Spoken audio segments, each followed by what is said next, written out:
Hi folks, it's Eurovision Ireland and we're back. Everybody wave. And we're going to be doing another review tonight. First, I'll introduce the team. We have Sarah. Hi there. We have James. Hey everyone. We have Bogdan. Hiya. We have Richard. Hiya. And Staggy might be popping up from time to time as well, because he usually has plenty to say when the camera's not on him. What we're going to review tonight is the last time the United Kingdom won, which was back in 1997, back in the 20th century. Yeah, lots and lots of years ago. It was Katrina and the Waves and Love Shine a Light. But what we're going to look at is how they got to Dublin. It was in the days when the UK, the BBC organised national finals, and this year was no exception. So in 1997, it was called the Great British Song Contest, a title it had for 4 years, and the national final was shown on Sunday the 9th of March, which was actually Mothering Sunday.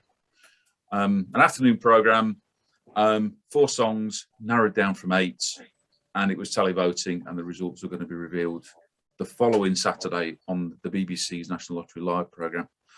As I said, there were 8 songs had made it to a semi-final, which was broadcast on the Radio 2 show, Ken Bruce, on the 7th of February. The phone lines were open for a short while, and the final 4 made it to the televised thing that we're going to review tonight. So it was hosted by Dale Winton. As I say, it was a Mothering Sunday special, a Sunday afternoon slot. 4 songs. Song 1 was by a singer called Sam Blue and was called For the Life You Don't Yet Know, written by Rowan Heath and Steve Long. Now, Sam Blue had actually been part of Eurovision already, and he'd been one of Emma's backing singers in 1990. And he'd also tried in 1996, but hadn't made it out of the semi-final stage. That was the show was eventually run by Gina G. So, to review this one, I'm throwing it over to James. Off you go. Right, well, what can I say about this? The moment it started, I had really high hopes for it. I love the string quartet. It sort of has quite an orchestral beginning. And I thought, okay, it's very strings heavy. And I thought, well, we're in the era of Nocturne, The Voice, so this sound is doing well at Eurovision. So I can see why, it's being put through a national selection. It felt like it was trying to capitalize on sort of previous winner success. The song itself, subject matter, I sort of loved the idea, and listening to the songwriters sort of talk about the idea. It's, the love a parent has for a child, and sort of, your hopes and fears for that child as they grow up, and the love that you have for them. I thought that was a lovely idea for a song. The execution, however, what can I say? Yeah. Anyone who listens to any of these shows that I do knows that one of my bugbears is connecting to the camera. Now, Sam, bless him, I watched and I actually counted because I was curious. The first time he glances directly into the camera and then glances away again like it was a mistake was somewhere around the 2-minute and 20-second mark, which in a 3-minute song is really not okay. It's not a good thing. He was very good at looking past the camera or sort of near it and sort of not where he needed to be looking. So, if you're getting votes from a televote, you need to be looking in there, sort of past it. It's not going to cut it. And I think when you're trying to sing a very emotional ballad, you need that connectivity. You need to believe that you believe what you're singing. And honestly, when it looks like you're sitting there waiting for a bus, sort of, just sing it along, all connectivity was lost. And for me, that was a really, really big problem. Musically, I said there were some beautiful elements in there with the strings, the violin and the things, but yeah, the overall execution I thought was quite dreary and sloppy, if I'm honest. And yeah, I can sort of see why it came bottom of these 4 songs, which is a shame. I think it was a lovely idea. I just think it wasn't put together nearly as well as it could have been, which is always frustrating when you watch a national final and think that could have been a lot better, but it feels like it just didn't really go anywhere, which is a shame. Yeah, thanks, James. Yes, it was definitely a song of its time, but yeah, it was probably never going to win that in those final 4, not with what came up later. So moving on to song number 2. This was a song sung by a young songstress called Joanne May, and it's called You Stayed Away Too Long. Now, this song really had the pedigree behind it because it was written by Don Black and Richard Kerr. Now, Don Black, you may know the name. He's written, among other things, Born Free, The Man with the Golden Gun, and Diamonds Are Forever. So he's sort of, songwriting royalty. Richard Kerr co-wrote a song called Mandy that was originally made big by Barry Manilow, but was also a hit for Westlife, among others. He's also written for Kenny Rogers and Cliff Richard. So again, this song, just looking at the songwriters, what could possibly go wrong? Sarah, what did you think of this song by Joanne May?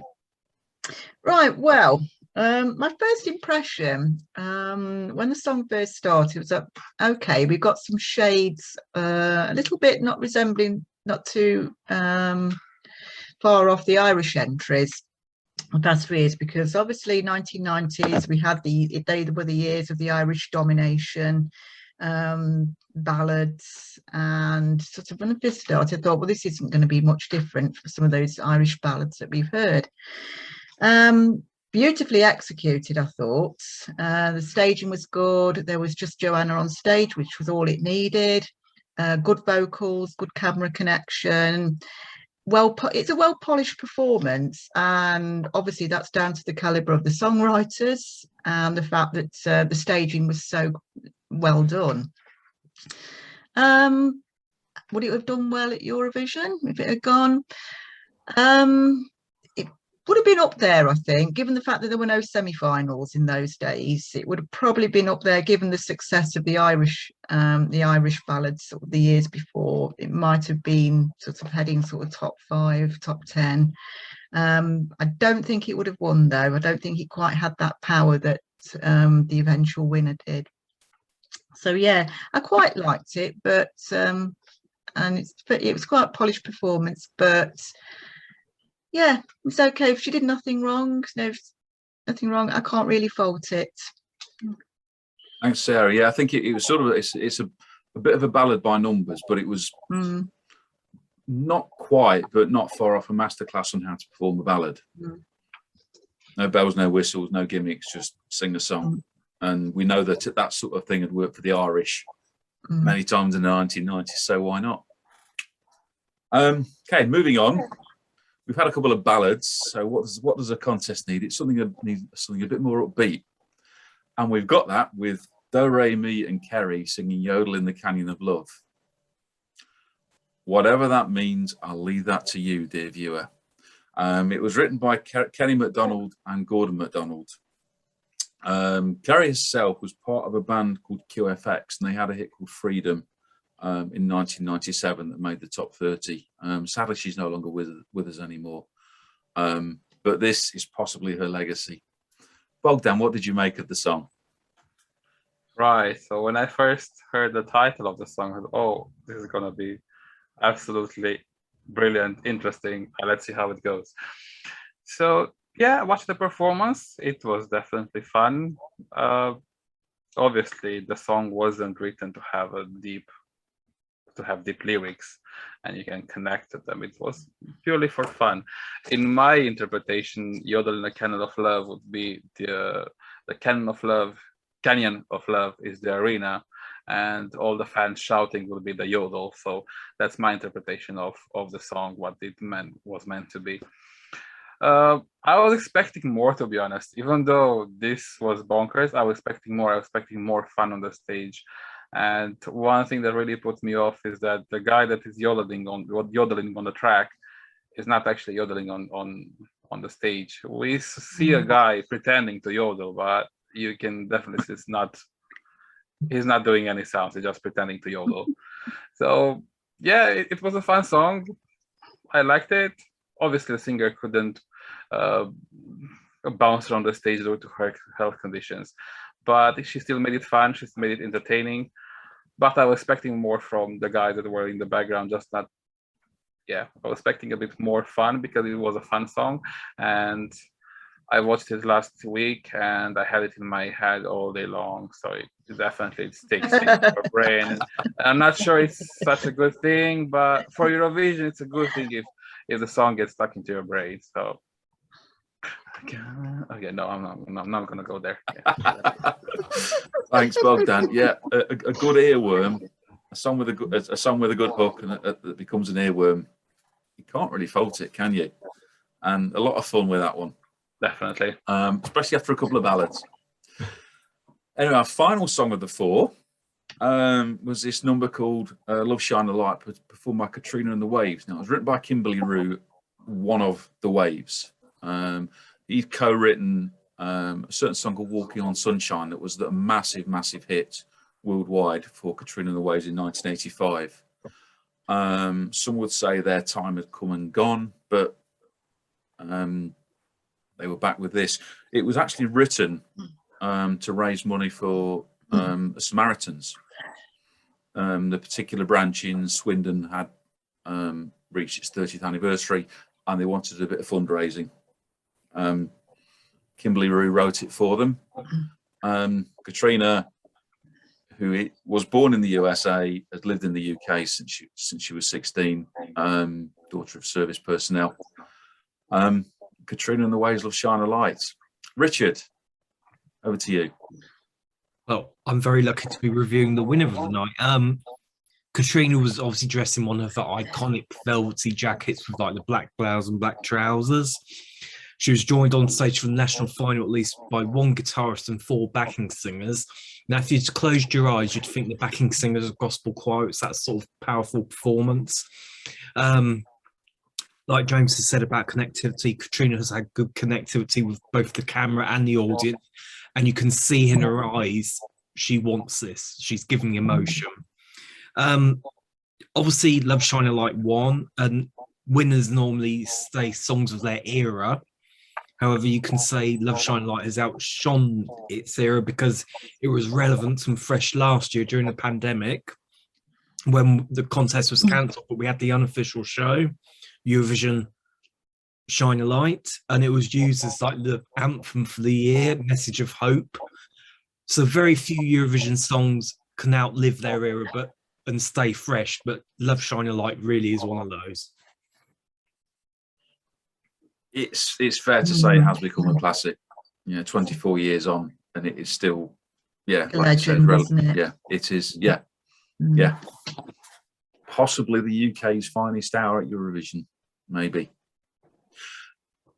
Anyway, we saw the four songs on this show on a Sunday afternoon, and the results were announced the following Saturday on the 15th of March on the BBC's National Lottery show. Now, it was entirely televoting. Now, as far as we're aware, about 200,000 televotes were cast for the four songs. We only found out how the top three scored. So Katrina got 69,830 votes. That's a phenomenal amount by any standards. Doreen Me featuring Kerry came second with 58,696, quite a way behind. That's sort of 11,000 behind.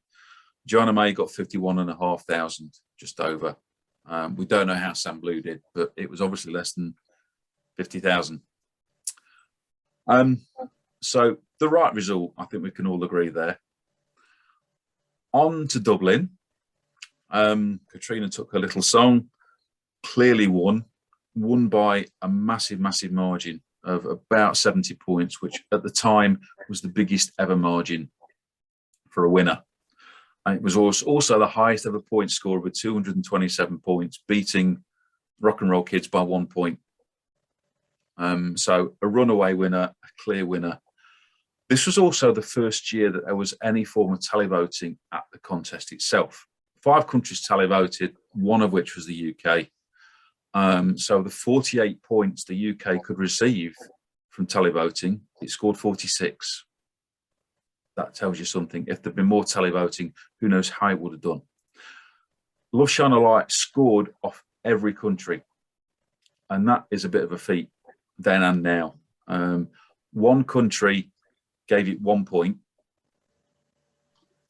I'm not going to mention cough Malta cough. I'm not going to mention who it was. But the other scores are like 5s and upwards, and mainly 8s, 10s, and 12s. So it was a runaway winner. It was a song of the time. So my question tonight, the question now is, I'm going to go around the team one by one. Would any other song have won at the 1997 Eurovision Song Contest for the UK? James, we'll start with you. Oh, no, I doubt any of them would have come close. Yodel in the Canyon of Love, I think, for its novelty, might have sort of graced the lower top 10. But as Richard said, you know, Love Shine a Light's just become so anthemic, and I think it's one of these songs that comes along at the right time, but it still sort of shines out, you know, nearly 25 years later. So I think it was the very clear, obvious choice in that entire national final. I mean, okay, there were only 4 songs, but you know my feelings of the song that I reviewed, and yeah, I think it was like Love Shine Light was the very clear, obvious winner. I don't think any of them would have got anywhere near the top of the scoreboard. James. Sarah, what do you think? I'm with James on this one. I totally agree that there was only one winner that night. The others, I don't think would have even got near to winning at all. And actually watching it at the time that it was chosen, and then in Dublin a few weeks later, who would have ever thought how iconic that song would become? I mean, it's just amazing the points it scored. I can remember sort of the Eurovision night watching that and going, wow, sort of every time 12 points came in. And part of me wonders if we'll ever see that again. Yeah, but yeah, definitely, it was definitely the right choice, you know, as we know. Sarah. Bogdan, would Kerry or Joanne or Sam have done any better in Dublin? Definitely not. I'm sorry for them, but no. UK had made the right decision, and Love Shine a Light is a classic, and it deserved to win. And yeah, no other song would have topped that. So yes, it was the right choice to send Katrina. And then Bogdan. Thanks, Bogdan. Richard, what do you think? I just have to go along with everybody else. You know, they made the right decision on the night, and let's face it, who could imagine a UK song being so fresh and relevant so many years later? I don't think you get that these days, at the moment anyway. Richard, now there's one other question I want to briefly ask. And as we know, the UK has had a bit of a torrid time of late. Usually down the wrong end of the scoreboard from where Katrina finished. So what does the UK need to do to achieve a good result? Is a national final the way? Do you trust the UK public, or is it internal selection? We'll start with James. Well, there are 2 things I would like to see happen. One, I think a national selection would be a nice idea, but I would like to see a national selection sort of almost like a Eurovision, but within the UK. So have an English entry, Scottish, Welsh, Northern Ireland, you know, even like, you know, the Isle of Man, Jersey, Guernsey, you know, get everyone together, have a show like that, and then vote for a winner that way. I think that would be a nice way to inject some new blood into it. And also we might end up with a ballad in Welsh at the contest, which I think could do very, very well. So, you know, I think this is something we need to experiment with. I think sort of shake up the national selection, not keep trying methods that we've tried and that are clearly not working. Secondly, sort of into that, I would like to see the UK send something that can be sung with conviction and that has a message and has meaning. Love Shine a Light became an anthem because it's a message of hope, and you know, it was a very, you know, a message that stood in the mid-90s and it stands today as well. I feel like we've gone away from that. Sort of the broadcaster keeps going very middle of the road, which is nice because middle of the road won't offend anyone. It won't sort of make any waves, but it also won't make any waves on the scoreboard. So I think we need to shake things up a bit, but go back to basics at the same time. You know, a strong song, something that can be sung with conviction. We believe the person when they're performing it, and something that everyone goes, actually, I can connect to that. That means something. James, what are your views, Sarah? Pretty much with James, really. I think the one thing I would like to see is this, a song being chosen with some conviction and belief that we can actually do well. Because when you look at sort of the past years, songs have been chosen, whether it's been internally or whether it's been through a national final. It's actually sort of getting sort of everybody behind the song and actually promoting it right throughout the country. One of the things that really annoys me is when the song's been chosen, then we don't hear anything again for several weeks until it's about 2 or even a week leading up to the Eurovision itself. Then we might start getting some coverage in, but we need to do that right from the minute the song's chosen, get it promoted and get out into Europe as well. You know, really promoting the song in different countries so that people can see what we're sending and then form an idea before actual Eurovision week arrives and they start voting. And I also think as well, I think if we go back to a national final, we need to do it on based on something like Melody Festival, and you know, where we have several weeks, you know, so we maybe, or even sort of, or even the Norwegian Melody Grand Prix, we have the semi-finals and the final, just to make it interesting, because I think obviously there's a lot of Eurovision fans in the UK, and I think, you know, what we would like to see is sort of promoting the interest throughout the country as well, you know, because you look at Sweden, Denmark, Norway, the public there, they take such pride in their national finals. To them, a national final is pretty much like Eurovision itself. Yeah, I think we need to start going that way, because otherwise we're just going to go year after year after year, keep getting lost and ending up at the bottom of the scoreboard. You know, we need to just change tactics.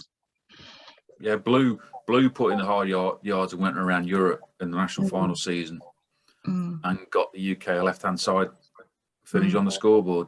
Yeah. Be done. Yeah. Publicise the song. Bogdan, what are your views? I totally agree with James and Sarah. I would love to see a national selection and to have a semi-final and a final. And also, I would love the format to have juries from regional juries from England, Wales, Northern Ireland, and Scotland to give their points, and also to have like 50-50 with the public, get the interest there, and choose a song that means something. Choose a song that you can connect to, like James said. If a song is just sang to be sang with no conviction, no emotion, the singer does not believe a word what he's singing. He just, oh, I have an amazing voice, but I don't believe I could sing the alphabet, and it's showing my vocal range and not my emotion, my passion, connecting to the audience at home. That's pointless. So please, UK, do something good. Have a national selection and choose a song that means something that you can connect to. There's the key to success. Thank you, Bogdan. Richard, tell us what you think. 2 routes. So the first one is a national final, like Sarah has said, a multi-show, maybe like the first year, do 2 semi-finals and the final, but grow on that year after year. But when it comes to the voting, 50% public vote. So don't take the public vote away, because there'd be uproar. But the other 50% jury voting, mixture of international voting and regional UK juries, maybe, because you need to gauge the international opinion, like Melody Festival, and they have the international juries, for instance, you know, and Esti Lau as well in Estonia. But also for a national final, don't have X Factor stars, X Altogether Now stars, viable songwriters or singers that actually want to perform. None of these rejects.